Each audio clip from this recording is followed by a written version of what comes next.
The Associated Press calls the US government's covert seizure of its journalists' telephone records a massive and unprecedented intrusion. And Al Jazeera obtains a document revealing the brutality of force feeding at Guantanamo Bay. You're watching Inside Story Americas from Washington.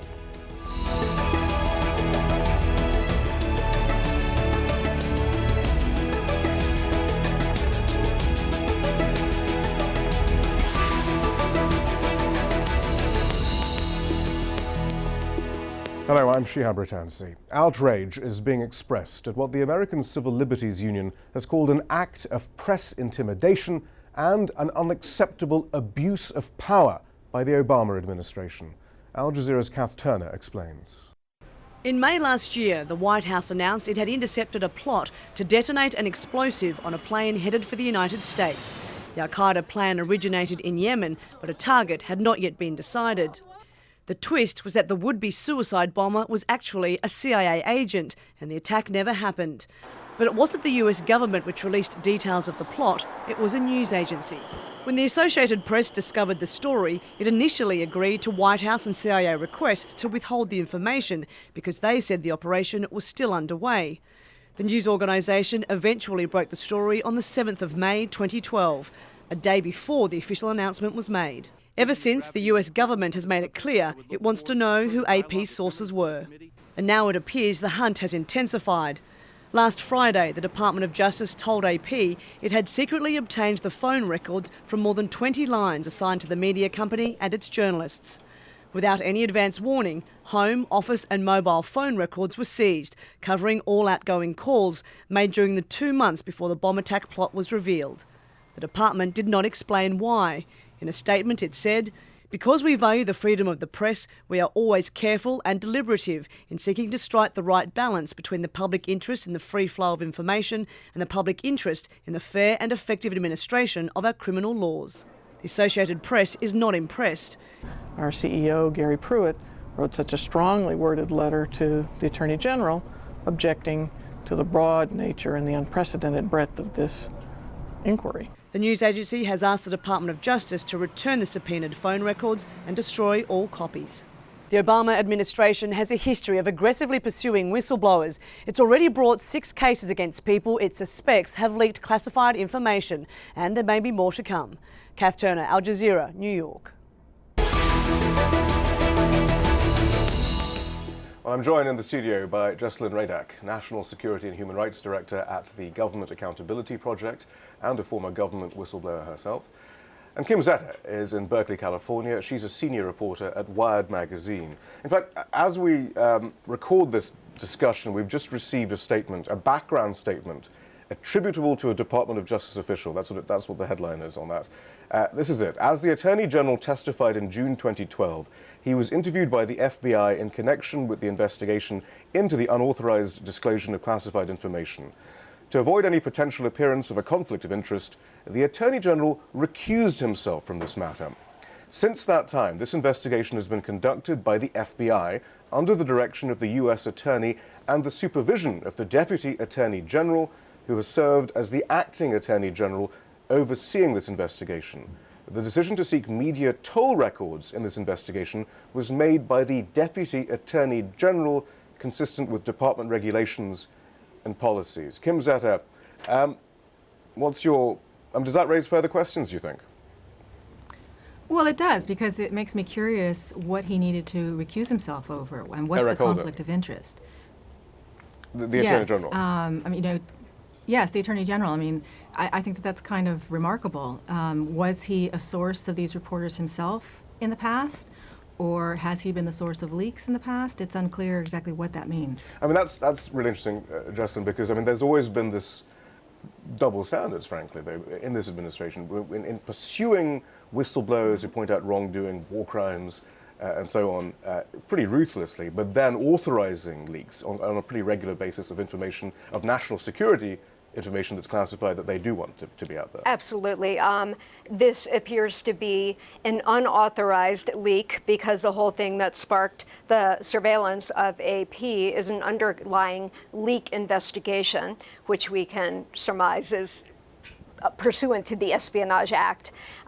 probably because the White House and Justice Department were upset that information on this investigation leaked out 24 hours before they wanted it to, which is really petty and strange. But unfortunately, the statement you just read raises more questions than it answers. I mean, the question that gets answered is, maybe this sounds more and more like a grand jury subpoena rather than a national security letter or an administrative subpoena. Well, that's an interesting point that you raised, because certainly the term subpoena has been thrown around quite a bit so far. But are we sure, actually, Kim Zetter, that a judge issued a subpoena, a narrowly based, well, clearly not a narrowly framed subpoena, though, but a subpoena, though, to get AP's phone records? Because, I mean, after all, there are many other avenues with which the DOJ and the FBI and others can actually seize that sort of information.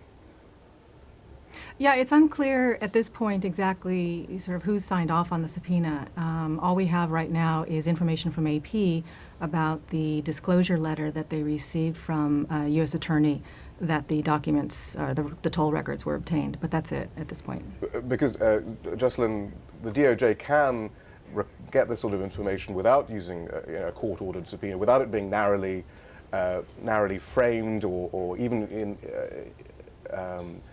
even talking to those whose records they're trying to get, which is part of the guidelines of the DOJ, by using other avenues like national security letters and other. The Department of Justice has its own internal guidelines, because this is such a rare circumstance that they would go after a reporter. They have a specific guideline, and that guideline requires that they only subpoena a reporter as a last resort if they have tried all other possible ways to obtain the information thereafter. And usually after they have tried to have negotiations with either the reporter or the media outlet from whom they're trying to obtain the information.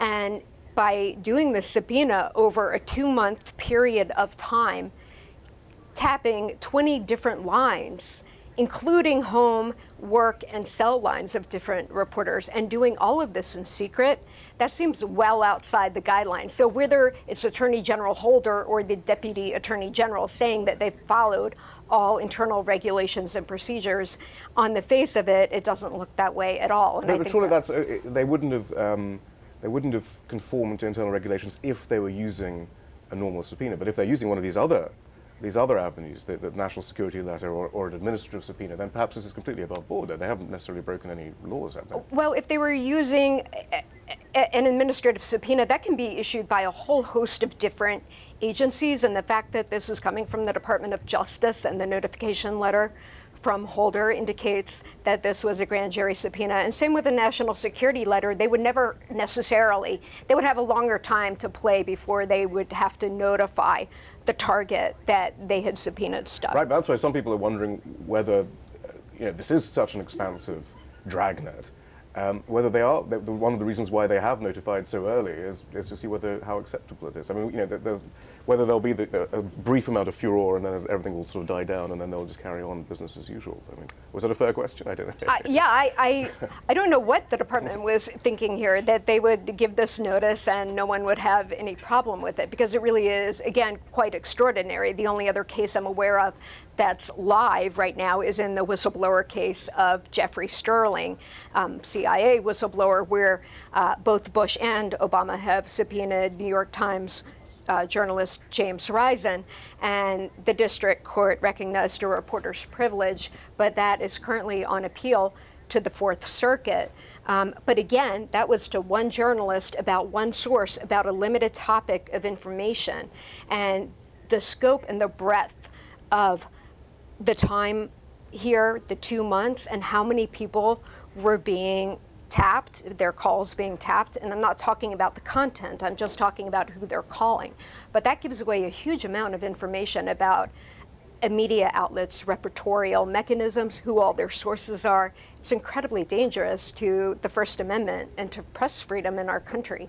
But Kim Zetter, I mean, it does also remind us, though, about this DOJ specifically, and it does take a very expansive view about the sort of information it can seize. I mean, just the other week, I think the ACLU got some documents suggesting that the DOJ, as far as it was concerned, didn't need a court order to seize our emails or our private Twitter messages or our Facebook chats and things like that. I mean, they do think they have a great deal of leeway, don't they? Yeah, and I just want to clarify something that Jessalyn mentioned. She referred to it as tapping the phones. They didn't tap the phones here, as far as we know. What this direct notification to AP involved was simply obtaining the call logs from the telephone carriers. So that would include, calls that they made out from this number. It may even include calls that were made to the number and the duration of those calls, but that's still unclear. But yeah, I mean, to answer your question, there are multiple avenues for federal agencies to obtain documents. Jessalyn was talking about some of them, NSLs, national security letters, subpoenas. There's something called a 2703D order. There are warrants. So there are multiple avenues when one doesn't fit the purpose that they can still get documents. Jessalyn, these tactics are no surprise to you. In fact, your phone records have been monitored by the DOJ. In fact, tell us a bit about how that happened. The DOJ somehow got your phone records to a journalist in your whistleblowing. That was early, and that was early on. People think this may be a new phenomenon, but actually a number of my NSA clients have testified and stated in affidavits and otherwise that the NSA has been monitoring reporters, and they even had a program for this. In my case, when I blew the whistle in 2003 in the American Taliban case, the Justice Department was able to get copies of my phone calls to and from and with Michael Isikoff, who at that point was with Newsweek, without either of us knowing. And it had exactly the kind of information that Kim mentioned, the time of the phone calls, the duration of the length, the phone numbers that were contacting each other. That's what's so interesting then. There does seem to be some outrage at the moment then from rather established sources. And yet that's been rather lacking in the past when people like you, Jessalyn, and Kim, in your reporting, have notified all of us about how expansive the Obama administration specifically has become in its use of all of these tactics in order to get information from journalists, but also from just general Americans and their communications. Yeah, as well. the surveillance state is huge, and in my case, representing whistleblowers, I've always said journalists need to watch out because their names are in every single one of these indictments. And the government's like, well, we're not going after the reporter. Okay, but in this case, you certainly have crossed a Rubicon very much going after the reporter's records. So. Well, Eric Holder, actually, as we're recording this, has been giving a press conference, and we do have now some reaction from him to questions, I think, from journalists about this AP case. Let's see what he had to say. I don't know all that went into the formulation of the subpoena. This was a very serious leak, and a very, very serious leak. I've been a prosecutor since 1976, and I have to say that this is among, if not the most serious, it is within the top 2 or 3 most serious leaks that I've ever seen. It put the American people at risk, and that is not hyperbole. It put the American people at risk, and trying to determine who was responsible for that, I think, required very aggressive action. And as I said, I'm sure that the subpoena as formulated, based on the people that I know, I don't know about the facts, but based on the people I know, I think that subpoena was done in conformance with DOJ regs. Jessalyn, does that put your mind at rest? No, not at all. I find that completely ridiculous.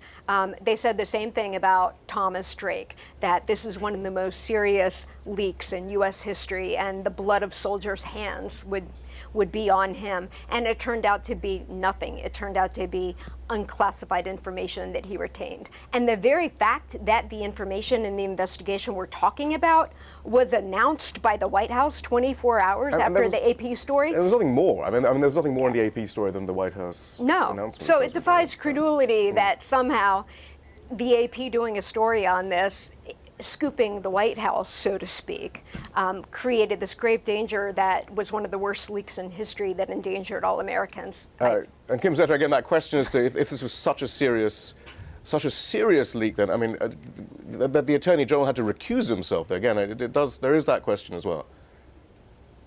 Yeah, and I want to point out, though, that these investigations and the seizure of journalist records aren't always done with the aim of catching a leaker.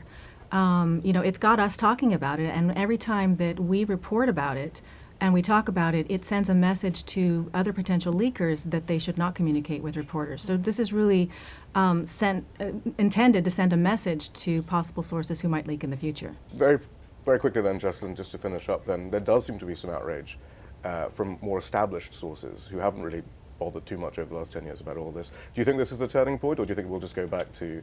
You know, I hope it is. There have been a lot of moments with the Occupy movement, with the Sandy Hook Elementary School, and with the suicide of Aaron Swartz, that have evoked a kind of populist outrage about what's happening. And I hope this will do it. But again, I've seen these issues get everyone up in arms for a couple of days and then move on to another story and another crisis. So I'd like to be optimistic, but that's hard.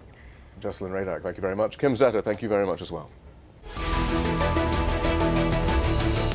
Now to Guantanamo, where the hunger strike by at least 100 detainees at the US detention center is well into its third month. Al Jazeera has obtained the documents which outline the standard operating procedure for force-feeding those refusing food. And to discuss the significance of what those documents contain, I'm joined by the UN Special Rapporteur on Torture, Juan Mendez. Professor Mendez, before we get into the specific details of the operating procedure, what is your position as UN Special Rapporteur on the force-feeding currently underway at Guantanamo?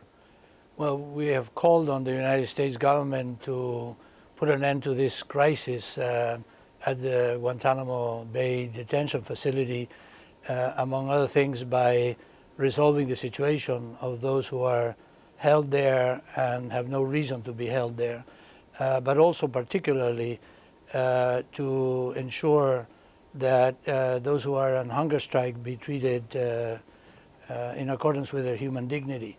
And specifically, we called on the United States not to force feed them. But does this constitute torture, per se? I never said that it was torture, but I do believe that the form in which force feeding takes place constitutes a form of cruel, inhuman, and degrading treatment, which is also something under my remit as a special rapporteur. Torture would require a specific criminal intent to inflict pain and suffering of certain severity. But cruel, inhuman, and degrading treatment is a lesser offense, if you will, against human rights, and it doesn't require that specific intent. It can result, for example, from negligence. In this particular case, we think force feeding is contrary to international law, first because it denies the autonomy of the inmate to decide for himself or herself whether he wants to eat or not. Right, and we'll go into those specifics actually in a moment, but actually just to mention that the Obama administration would say their intent is clear. In fact, on page 2 of this report, of this document that we've got our hands on, it says the DoD and Joint Task Force Guantanamo policy is to protect, preserve, and promote life. That's their rationale for force feeding. That's right. And the United States government has an obligation to preserve the health and the life of those that it has under its custody. What we are saying is that force feeding is not the only and certainly not the best way to protect the life and health of these people. I concede that this is a difficult moral question because, as I said, the government is under an obligation not to let them die. On the other hand, we cannot accept that this is the only choice, right, the only humane choice that the United States government has. Well, let's run through then some of the procedures outlined in the US military standard operating procedure for force feeding at Guantanamo. The document states that when consent cannot be obtained, medical procedures that are indicated to preserve health and life shall be implemented without consent from the detainee. When a prisoner is force-fed, the guard force, these are direct quotes now from the standard operating procedure, the guard force shackles detainee and a mask is placed over the detainee's mouth to prevent spitting and biting. He is then escorted to a chair restraint system and appropriately restrained by the guard force. The feeding tube, incidentally of about 3.3 millimeters in diameter, is passed via the nasal passage into the stomach. The tube is secured to the nose with tape. And the document claims that feeding can be completed comfortably over 20 to 30 minutes. The detainee is then placed in what's called a dry cell, where he can't access water. If the detainee vomits or attempts to induce vomiting there, he will remain in the restraint chair for the entire observation time period during subsequent feedings. The document advises, in the event of a mass hunger strike, isolating hunger striking patients from each other is vital to prevent them from achieving solidarity. And the documents also reveal that the military and not the medical staff involved have the final say over who is force-fed, and indeed some of the procedures while force-feeding is underway. So let's take those one by one. First, consent you're already getting onto. Well, obviously, if they consent, then it's not force-feeding. Right. And of course, the U.S. government should offer any form of feeding that the inmate But there are is international willing to medical accept. conventions, I suppose, is the point. There is, well, the international law is very clear on the matter of of force feeding not being permissible. It's consistent not only with international human rights law, but also with pronouncements of medical organizations around the world. Then there's the use of restraint, not just the restraining of them in a chair or indeed possibly a gurney, but also the mask that they have to use as well to prevent spitting and biting. That's right. We had heard, and obviously I'm not in a position to say whether this document is authentic or not, but what I've read from it is consistent with what we heard from the complaints that we receive about what's going on in Guantanamo right now.